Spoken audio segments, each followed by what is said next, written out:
اللہ والوں کے دیکھنے کا انداز ہی کچھ اور ہوتا ہے، زاویہ نظر کچھ اور ہوتا ہے۔ جس انداز سے، جس زاویے سے، جس اینگل سے ہم دیکھ رہے ہوتے ہیں، اللہ والے کسی اور نظر سے، کسی اور انداز سے، کسی اور زاویے سے دیکھ رہے ہوتے ہیں۔ یہ اللہ والوں کو ہی پتہ چلتا ہے۔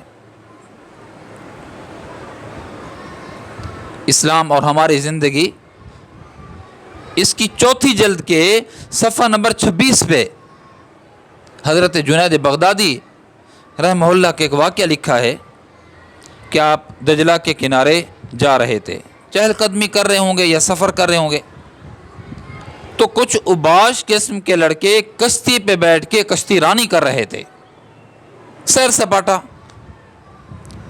آج بھی یہی ہے، اس وقت بھی یہی تھا کہ ایک داڑھی والے کو، پگڑی والے کو، تسبیح ہاتھ میں اٹھانے والے کو، اور بظاہر جو متشرع ہو، نیک بظاہر لگ رہا ہو، بے ضرر لگ رہا ہو، اوباش لوگوں کا یہ وتیرہ ہے، اس وقت بھی اب بھی۔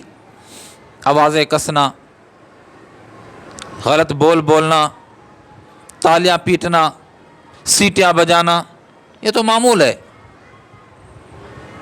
تو حضرت جنید بغدادی کو دیکھ کر ان اوباشوں نے اسی طرح کرنا شروع کر دیا، آوازیں کسنا شروع کر دی۔ حضرت جنید بغدادی رحمہ اللہ کے ساتھ ایک صاحب تھے، اور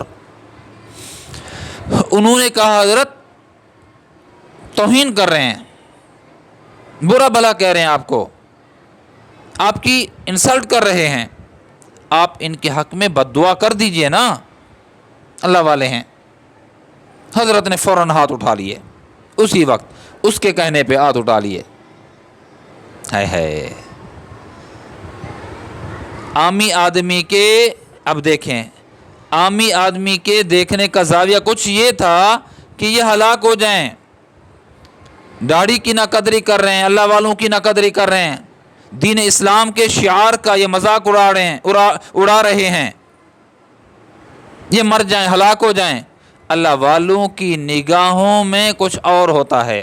ہاتھ اٹھا لیے، اے الہ العالمین، آج یہ خوش ہیں، سیر پہ نکلے ہوئے ہیں، آج یہ خوش ہیں، اللہ جس طرح دنیا میں خوش ہیں ایسے اعمال کرنے کی توفیق نصیب فرما کہ آخرت میں بھی خوشی ان کا مقدر بنے۔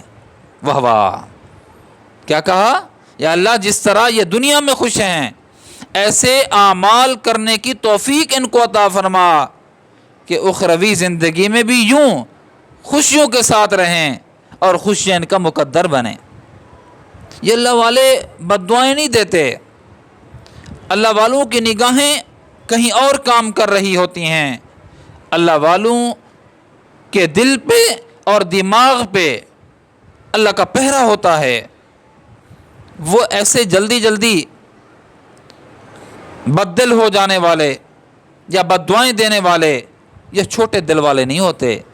اللہ والوں کا ظرف بڑا ہوتا ہے، اللہ والوں کا مقام بڑا ہوتا ہے، اللہ والوں کی نگاہیں دور تک دیکھتی ہیں، وہاں تک دیکھتی ہیں جہاں عامی آدمی کی نگاہ دیکھ ہی نہیں سکتی۔